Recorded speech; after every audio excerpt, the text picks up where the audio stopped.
Dengan berusaha untuk mencari ketenangan hidup. Tidak perlu mencari pengalaman hidup, ketenangan hidup dengan susah payah. Tidak perlu. Yang perlu adalah bagaimana menjalani agama dengan benar. Kalau memang agama itu membuat kita harus berdarah-darah, harus capek, harus menderita, harus jadi miskin. Banyak orang jadi miskin. Karena apa? Karena dia tahu cara kaya yang dia lakukan selama ini itu nggak benar. Banyak orang kaya justru karena dia melanggar batas-batas norma-norma. Lebih baik mana?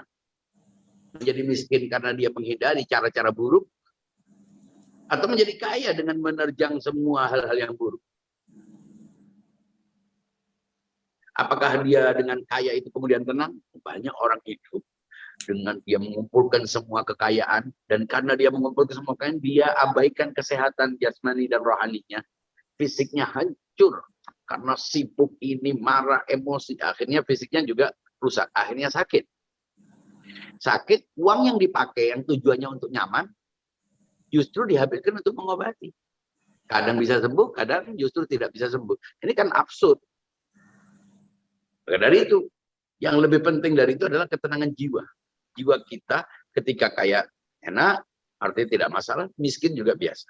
Tidak goyang, tidak guncang. Kita tidak menyalahkan orang karena kegagalan kita. Ya, kita tidak mendengki saat miskin dan tidak sombong saat kaya. Itu adalah jiwa yang tenang. Gitu. Sebab kita ini, Wiranto, iya, Ustaz. Hidup ini tidak akan pernah selesai dari masalah, akan seluruh masalah, karena kita terbatas. Ruang kita tidak luas. Ada orang yang mengisi ruang lain. Dan itu otomatis menciptakan sebuah persaingan, gesekan, dan seterusnya. Sehingga kalau kamu ingin kaya, itu hartanya segitu aja. Kalau kamu ingin kaya, pasti kamu harus mengambil kekayaan orang lain. Baik itu dengan cara yang baik, melalui transaksi, melalui apapun atau tidak. Ya, dulu ada yang punya tempat sekian. Kemudian dia menjadi punya tempat besar. Nah, orang yang tempat besar itu di mana tempat besar? Yang ambil tempat yang sudah pernah diambiliki oleh orang, entah itu dengan bisnis yang baik atau tidak. Dan itulah makna kehidupan dunia yang dinamis, sehingga tidak mungkin semua orang itu sukses. Kita harus siap dengan kegagalan, kita juga harus siap dengan kesuksesan. Kalau semua orang minta sukses dan Allah akhirnya sukseskan semua, tidak ada arti sukses. Kalau semua orang minta kaya dan semuanya kaya, nggak ada orang kaya, sebutan kaya nggak berlaku lagi. Jadi inilah realitas. Yang lebih penting dari kaya atau tidak, yang lebih penting dari miskin atau kaya, yang lebih berkuasa atau tidak berkuasa adalah jiwa kita. Kita tenang, artinya tenang itu apa? Cool menghadapi semua masalah, tidak panik. Ya justru dengan kepanikan. Makanya kesehatan yang paling penting itu apa? Pikiran, gitu. Kesehatan yang paling penting itu, harta yang paling penting itu adalah kesehatan pikiran. Karena kalau pikirannya tidak sehat, dia tidak tenang. Lihat orang kaya, dia sumpah. Dia dengki. Lihat kemungkinan-kemungkinan dirinya miskin, dia melakukan segala cara untuk mengatasi kemiskinannya. Itu artinya orang tidak tenang. Jadi siapapun bisa terpleset dalam, dan ini buah syirik.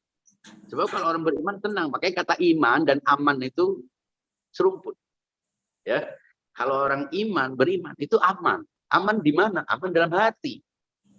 Gitu. Jadi semuanya harus kembalikan kepada pikiran dan iman. Iman itu ada dalam hati kita, buah dari pikiran kita. Jadi tidak ada yang perlu dikhawatirkan lagi. Ala inna awliya Allah la khaufun alaihim wa lahum yahzanun. Tidak ada sedih, biasa saja. Coba lihat orang-orang yang lain. Jangankan jatuh miskin, pendapatannya berkurang aja stres dia, marah-marah dia, nggak bisa tidur dia. Dan itu adalah kecelakaan, itu adalah bencana.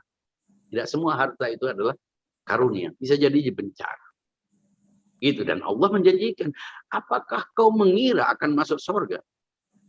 Sementara umat-umat sebelum kalian itu didera dengan berbagai macam derita, masalah-masalah. Artinya, jalan menuju ridha Allah, jalan menuju kehambaan, itu terjal penuh liku-liku.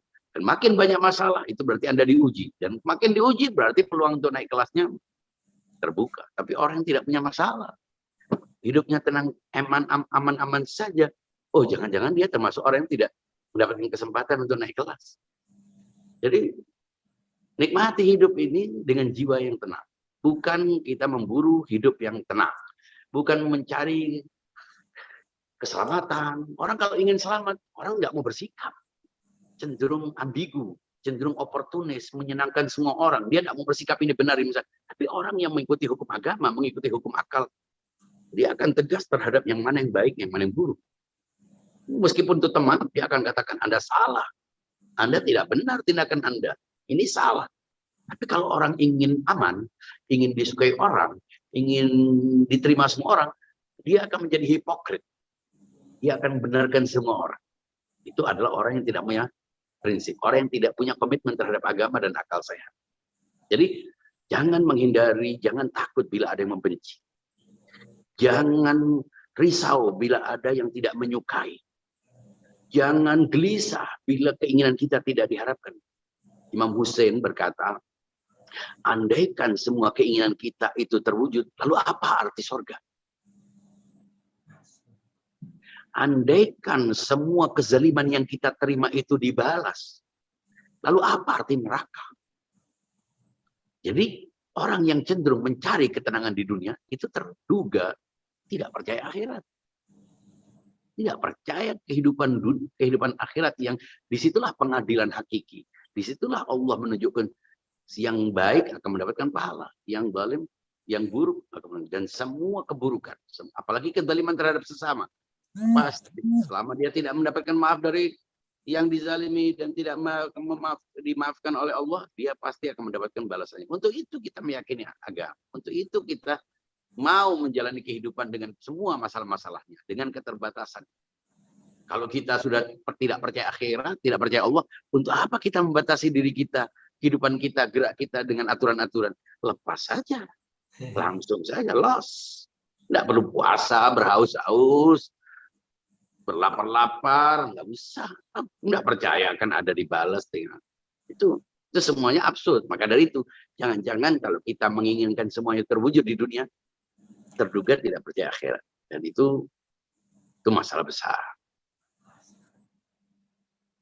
Oke, berarti Ustadz memang harus mengubah mengubah pola pikir Ustadz terhadap realitas. Begitu kira-kira. Ini Ustadz ada satu lagi pertanyaan Ustadz dari Mas saudara Bang Haikal tadi Ustadz. Apakah kaya suatu kewajiban umat Muslim dan apakah miskin itu kehinaan? Sebagaimana yang pernah dikatakan Imam Ali, seandainya kemiskinan itu berwujud manusia, niscaya aku akan membunuhnya. Gimana Ustaz?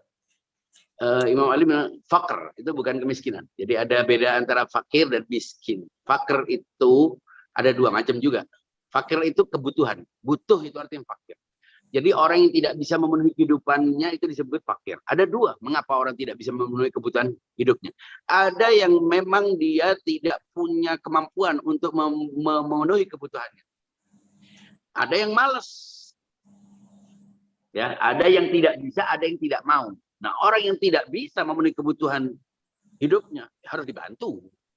Makanya ada orang-orang yang dalam list wajib mendapatkan bantuan.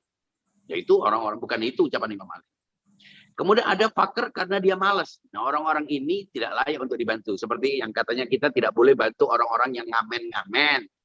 Kenapa dia tidak bekerja, dia masih sehat, dia masih kuat, itu nggak boleh. Kenapa? Akan membuat orang lain semuanya akhirnya banyak yang mau meniru, akhirnya justru tidak produktif. Dan ada orang yang dipaksa menjadi fakir. Karena ditipu, karena dizalimi, karena dibodohi, nah itu orang justru harus dilawan. Nah, mana kemiskinan, kefakiran yang tidak dibunuh? Yaitu yang karena malas, karena tidak menghormati dirinya. Karena nyuruh orang kerja keras, sementara dia hanya meminta. Itu yang harus dilawan. Jadi Imam Ali mengatakan, kefakiran yang dilawan pastilah kefakiran yang negatif. Tapi apakah kemudian orang-orang tidak boleh jadi fakir? Tidak ada orang mau jadi fakir. Tapi ada orang yang malas. Sehingga kefakiran itu sebetulnya bukan akibat, tapi pilihan dia. Nah ini yang harus dilawan. Karena kefakiran, membiarkan dirinya fakir, berarti dia bergantung kepada orang. Bergantung kepada orang berarti dia orang yang tidak menghormati dirinya. Nah, dari situ. Lalu kemiskinan apa yang mau diperangi Imam Ali? Ya, kefakiran apa? Artinya orang jangan sampai menjadi fakir. Itu ucapan artinya seandainya kefakiran itu manusia, aku akan perangi, aku akan bunuh. Artinya jangan pernah membiarkan diri menjadi fakir.